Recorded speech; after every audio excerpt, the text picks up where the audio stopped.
Tess, let's talk a little bit more about that Game 3 win. Yeah, huge. Our sports team standing by in the KSCO newsroom. Brian Keating, Tessa Doro. This Thunder team simply spectacular once again. 7-0 in the postseason. They haven't really played a game that went down to the end in any meaningful way. No. And what they did to the Lakers again took them apart in every way. Yeah, it's almost, it's a little spooky there. It's really tight in that first half, but I mean, by the third quarter, the Thunder figures it out. I don't know what goes on in that locker room at halftime, but they always turn it on in the second half. Whatever they do in the locker room, it seems to work. Let's go to the highlights in Los Angeles. Game 3, it's a game Shai Gilgeous-Alexander didn't play his best. The Lakers have done a pretty nice job against SGA. I think they've frustrated him in a bunch of ways, but Shai was a facilitator tonight, had 9 assists, and got his teammates involved. Thunder did turn it over a little bit in the first half, went to halftime behind, but once that third quarter started and they got going, they put this game away in a hurry, and a lot of it was because A.J. Mitchell was just unguardable. His game, for a guy his stature, is so impressive because he gets to the rim and finishes around the rim as well as just about anybody in the league, and then Chet Holmgren took over. He played like he's played the entire series. Chet Holmgren finished with 18 points, had 9 rebounds, had an assist, had a couple of steals, and then it's Alex Caruso. Put it away. Thunder win at 131-108. They lead this series 3-0. As far as SGA goes, Tessa, I want to ask you about this. He acts like he's not frustrated. He sometimes seems like he's not frustrated, but I think the Lakers have at least bothered him some, and I think you can see that in his play. I don't think it's a dominance that we usually see from SGA, but tonight he still scored 23 points, so about second there on the roster as far as scoring goes. So he's still productive, but not in quite as a dominating way as we see typically from him. So that may frustrate him, but SGA is such a team player. I don't think he cares. He said it before. It's all about the win at the end of the night. Well, the Thunder did get the win.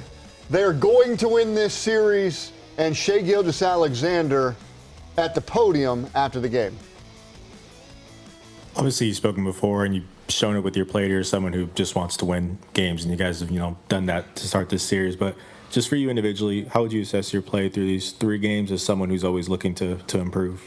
Yeah, obviously haven't been my best of performances. But I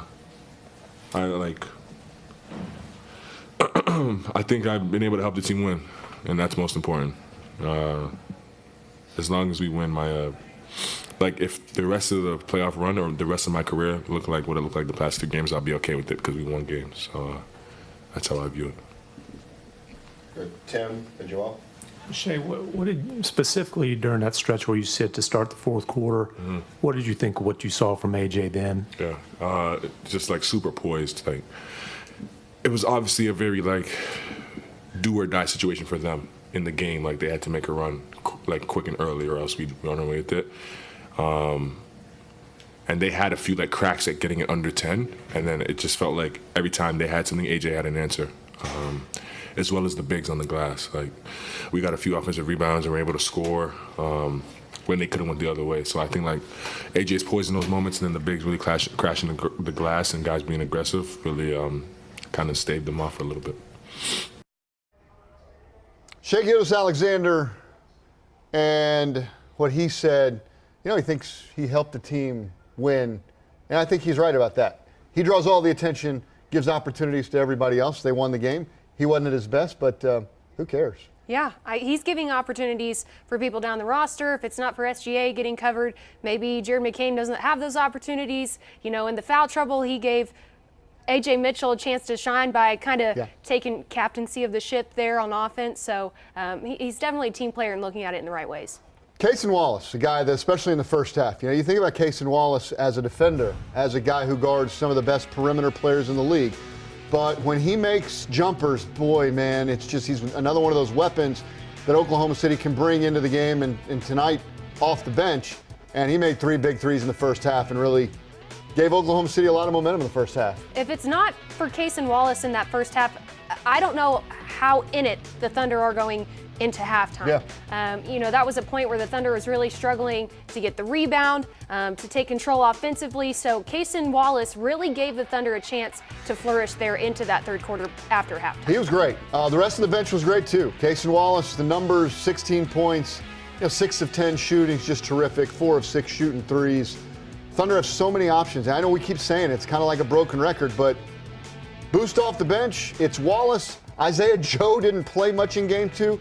Tessa, here he is with 12 points in game 3. No, and we were just talking about this. Isaiah Joe wasn't in the game for a while. It took a while to get him in there. So then to come out and score 12 points, I mean, the Lakers don't have a chance to think about Isaiah Joe by the time he comes in. Alex Caruso again, 6 big points. The defense, it's everything. It's why this Thunder team is so difficult to contend with, why they're 7-0 in the playoffs, why they're 3-0 in this series, and look like they are well on their way to the Western Conference Finals for a second year in a row.